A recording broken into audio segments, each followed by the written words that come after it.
مشورہ دیتا ہوں حکومت کو اور وزیر قانون کو مشورہ دیتا ہوں کہ نہ فرعون کی حکومت ساری زندگی رہی، نہ نمرود رہا، نہ حجاج بن یوسف رہا، نہ یزید رہا، اور یار درباری بن کے حکمرانوں کی چاپلوسی کرتے کرتے تم یہاں تک آ گئے ہو کہ اب نبی پاک کی عزت کو آزادنا شروع کر دیا۔ اور آپ یقین کریں سیاسی جماعتوں کا اتنا برا حال ہے کہ ان کے لیڈر کے بارے میں کوئی بات کرے تو پاگل ہو جاتے ہیں یہ احتجاج کر کر، اور اس نے ڈائریکٹ کہہ دیا کہ ختم نبوت کا مسئلہ کوئی نہیں، جو دین کی بنیاد ہے کسی کو پرواہ نہیں۔ مجھے تو ان لوگوں کی فکر ہو رہی ہے جن لوگوں نے انہیں ووٹ دیے، وہ اللہ کو کیا جواب دیں۔ اور یہ اللہ ماشاءاللہ ساری سیاسی جماعتیں اسلامی، اور میرا وزیر قانون صاحب کو بھی مشورہ ہے کہ زندگی بڑی تھوڑی ہے، بڑی تھوڑی ہے، اللہ سب کو معاف کرتا ہے، اپنے رسول کے غداروں کو معاف نہیں کرتا۔ اور یہاں تمہاری گاڑیوں پہ جھنڈے لگے ہوئے، وہاں بھی تمہارے جھنڈے لگیں گے، پر اس لیے لگیں گے کہ یہ غدار ہے ناموس کے ساتھ، یہ جھنڈے لگیں گے۔ شرم کرو اور ڈر جاؤ، بس کر دو، تمہارے منہ میں دانت پورے نہیں رہے۔ کوئی شوگر کا مریض ہے تو کوئی بلڈ پریشر کا، تو کوئی ہارٹ کا، تو کوئی کینسر کا۔ شرم کرو اور اپنی قبر کی بھی تھوڑی سی فکر کرو۔ بتاؤ پاکستان کے کتنے صدر گزرے، وزیر اعظم گزرے، تو ان کی قبریں کہاں ہیں؟ کوئی جاتا ہے ان کی قبروں پہ؟ کسی کو خبر ہے؟ کیوں اپنے لیے جہنم کٹھی کرتے ہیں؟ سارا کچھ دنیا داری رہ گئی ہے، سارا کچھ صرف یہی رہ گیا۔ حضرت ابوبکر سردار تھے، حضرت عمر سردار تھے، قبیلے حضرت عثمان سردار تھے، انہوں نے سرداریوں کو ٹھوکر مار کے رسول اللہ کے قدموں میں بیٹھنا پسند کی، سرداریاں چھوڑ کے غلام بن گئے۔ تم سرداریاں بچانے کے لیے رسول اللہ کی غداری کرتے ہو، شرم نہیں آتی؟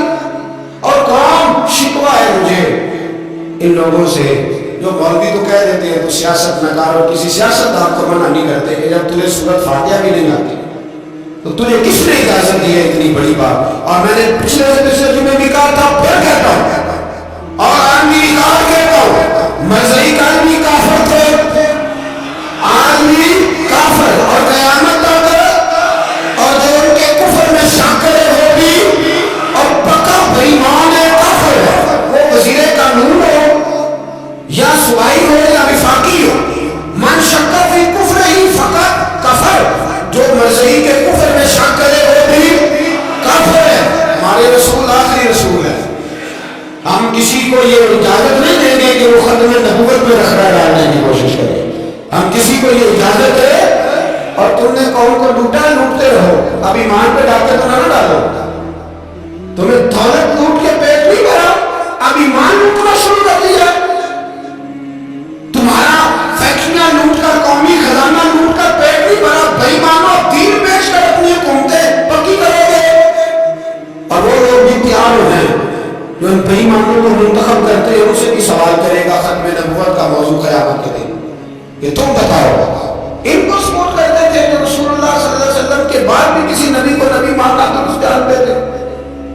شرم آنی چاہیے، خیال ہونا چاہیے۔ اور میں نے کہا کہ ہمارا دل نہیں چاہتا، ہم یقین کریں، ہمیں شوق ہے جلوس نکالنے کا، تمہارے خلاف باتیں کرنے کا۔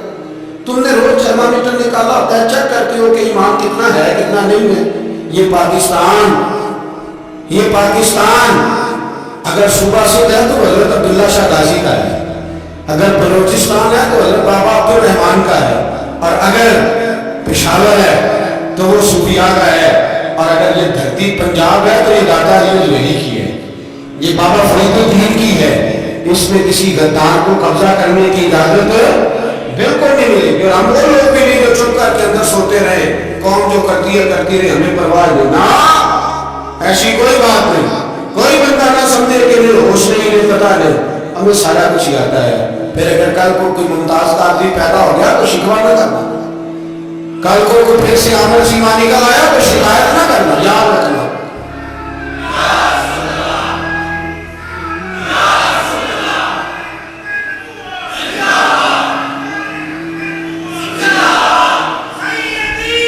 تو میرے بھائی کھول کے بولو، یا نبی رسول کے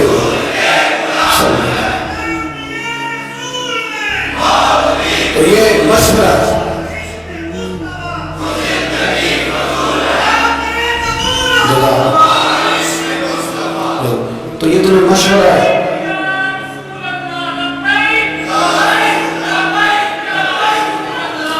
میری بات یاد رکھیں، یہ لوگ بعد میں پچھتاتے ہیں، پھر مناظرے کراتے پھرتے ہیں اس نے صحیح کیا یا غلط کیا، پھر انہیں ہوش آتی ہے بات میں، پھر ان کے حوالے نکل نکل کے میدانوں میں دلیلیں دیتے ہیں۔ اس لیے ہمارا مشورہ ہے کہ یہ اپنی حد میں رہے، اور جو کام تمہارے ذمہ، میں نے کہا نا تم نے بڑا لوٹا، یہ قوم روز تمہیں موقع دیتی ہے لوٹنے کا، یہ موقع دیتی ہے تو تم نے دولت لوٹ کے پیٹ نہیں بھرے، اب ایمان لوٹنے کے چکر میں آ گئے ہو۔ یاد رکھو مسلمان گناہگار ہے، غدار نہیں ہے۔ تمہیں دولت لوٹنے کا تو شاید موقع مل گیا ہے، پر ایمان لوٹنے کا موقع نہیں ملے گا، تو اس لیے اس پر لگام ہو۔ اور ویسے بھی کتا جو پالتو ہوتا ہے نا، اس کو گھر کے اندر سنگلی سے باندھ کے رکھنا چاہیے۔ یہ تمہارے بوٹ چاٹتے ہیں، بھونکتے ہیں، تمہارے حق میں وزارتیں لیتے ہیں، ہم نے تو کوئی وزارت نہیں لی تم سے، اور نہ ہمیں شوق ہے۔ اس لیے کہ ممبری کیا کرنی ہے جس کو ممبر رسول عطا کر دیا جائے، اس نے کیا کرنی ہے یہ ممبریاں جس کو پکا پکا ممبر رسول دے دیا جائے، تو اس لیے اس سے باہر آؤ۔ میں نے کہا بڑے بڑے نمرود، فرعون، قارون دفن ہے، تمہارا بھی نام تک نہیں ہوگا، بالکل نام نہیں ہوگا۔ اس لیے ہمارا مشورہ، آپ لوگ بھی آئے نا یہ اگلے سال تو ان کو کھڑا کر کے پوچھ لینا، اسلامی جمہوریہ پاکستان کا تم نے ایم پی ہے، میں نے بننا ہے، پہلا کلمہ ہی صحیح سنا دو، چلو خدا کا واسطہ یہی بتا دو کہ تمہیں نماز بھی ڈھنگ سے آتی ہے کہ نہیں، اور آپ کی موت ہے، آپ بٹھا لیتے ہیں سر پہ، کیا کریں، سمجھانے والے مفت گناہگار ہو گئے اور بہکانے والے سب تمہارے یار ہو گئے۔ اس لیے یہ چھیڑتے ہیں جان بوجھ کے، اور پھر جب پھر ممتاز قادری علیہ رحمہ پیدا ہوتے ہیں، پھر انہیں دشواری ہوتی ہے، پھر ان کا جینا مشکل ہو جاتا ہے، یہ موقع دیتے ہیں، پتہ نہیں کس کے ایجنڈے پہ عمل کر رہے ہیں۔ میرا سوال یہ ہے، میرے پچھلے دن میں پھر میرا سوال ہے کہ میں پوچھتا ہوں اس آدمی کو ضرورت کیا ہے ختم نبوت پر بات کرنے کی؟ جب امت مسلمہ کے متفق کا فیصلہ ہے کہ مرزئی کافر، اسمبلی نے بل پاس کر دیا کہ مرزئی، ان کو اقلیت قرار دے دیا، اور جب سے وہ اقلیت بنے نا ہم نے ان کی عبادت گاہ جلائی، نہ ہم نے ان کو قبروں سے نکالا، نہ ہم نے، پر ٹھیک ہے جیسے عیسائی رہتے ہیں، یہودی سے جس ملک میں رہتے ہیں وہ بھی رہے، اقلیت بن کرے کوئی ہے، پر تم انہیں کھینچ کھونچ کے کیوں قریب کرتے ہو؟ تمہارا کیا جانا ہے ان کے ساتھ؟ بتاؤ تو صحیح۔ ان لوگوں سے ان کو چاہیے اپنے منہ میں لگام ڈالیں، اور اگر نہیں ڈالیں گے پھر انشاءاللہ ڈالی جائے گی، اور بڑی تگڑی ڈلے گی، اور پھر ایسی ڈلے گی۔